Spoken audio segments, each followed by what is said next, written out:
Hey y'all, it's Chloe Brewer. I'm a first grade teacher and parent here at Reedley. I'm so excited. We are doing the One School, One Book. Again this year. It was a great community building success last year with the Lemonade Wars. Without further ado, here is Chapter 5, The Robot Gravesite. Those otters were now hiding behind a rock, their round heads nervously poked up, and they watched as a sparkling monster emerged from the crate. The monster slowly turned her head as she scanned the coastline. Her head turned and turned all the way around, and it didn't stop turning until she was looking right at the otters. "Hello, otters. My name is Roz."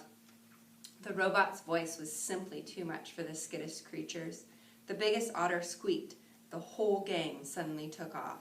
They galloped back across the robot gravesite, flopped into the ocean, and raced through the waves just as fast as they could. Roz watched the otters go, but her eyes lingered on the sparkling objects that littered the shore. The objects looked strangely familiar. The robot swung her left leg forward, then her right, and just like that, she was taking her very first steps. She stomped away from her crate and over the rocks and through the gravesite until she was standing above a broken robot body. She leaned in and noticed the word Razum lightly etched on the torso. She noticed the same words on all the torsos, including her own. Roz continued exploring the gravesite until a playful little ocean wave washed over the rocks. She automatically stepped away from it. Then a bigger wave sloshed towards her, and she stepped away again. And then a gigantic wave crashed over the rocks and engulfed the entire gravesite. Heavy water pounded against her body and knocked her to the ground, and her damage sensors flared for the first time. A moment later, the wave was gone, and Roz lay there, dripping and dented and surrounded by dead robots. Roz could feel her survival instincts, the part of her computer brain that made her want to avoid danger and take care of herself so she could continue functioning properly. Her instincts were urging her to move away from the ocean. She carefully got to her feet and saw that high above the shore, the land was bursting with trees and grasses and flowers. It looked lush and safe up there. It looked like a much better place for our robot. She had just one problem. To get up there, she would have to climb the sea cliffs. Chapter 6, The Climb. Crack, thunk, clang.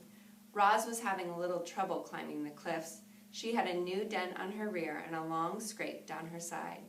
And she was just about to get another ding when a crab scuttled out from under a piece of driftwood. The crab looked up and immediately showed off his giant claws. Everyone was afraid of his claws, but not the robot. She just looked down and introduced herself. "Hello, crab. My name is Roz." After a brief standoff, the crab cautiously backed away, and that's when Roz noticed how easily he moved over the rocks. With his wide stance and his grippy feet, the crab could crawl up and down any rock face. So Roz decided to try out his climbing techniques. She spread her arms wide and clamped each of her hands off onto the cliffside. She jammed one foot into a crack and lifted her other foot onto a narrow ledge. And just like that, she was climbing. Roz moved awkwardly at first. A chunk of rock crumbled in her hand, and she had trouble finding footholds. But as she climbed higher and higher, and she started to get the hang of it. Seagulls squawked from their cliff nests and soared away when the robot came too close. But Roz paid them no mind. She was focused only on getting to the top. Up and up and up she went, methodically climbing past nests and ledges and tiny trees rooted in the cracks. And before long, our robot felt the soft soil of the island beneath her feet. Chapter 7, The Wilderness. Animal sounds filled the forest. chirps and wing beats and rustling in the underbrush. And then, from the sea cliffs, there came new sounds. Heavy, crunching footsteps. The forest animals fell silent, and from their hiding places, they watched as a sparkling monster stomped past them. But the forest was not a comfortable place for Roz. Jagged rocks and fallen trees and tangled underbrush made it difficult for her to walk. She stumbled along, struggling to keep her balance, until her foot snagged and she toppled over like a piece of timber. It wasn't a bad fall. No dings, no dents, just dirt. But Roz was programmed to keep herself in good working order, and once she was back on her feet, she immediately began cleaning herself off. Her hands darted around her body, quickly brushing and picking off every speck of dirt. Only when the robot was sparkling again did she continue through the forest. Roz stumbled on until she found a patch of ground that was flat and open and carpeted with pine needles. It seemed like a safe place, and safety was all the robot really wanted.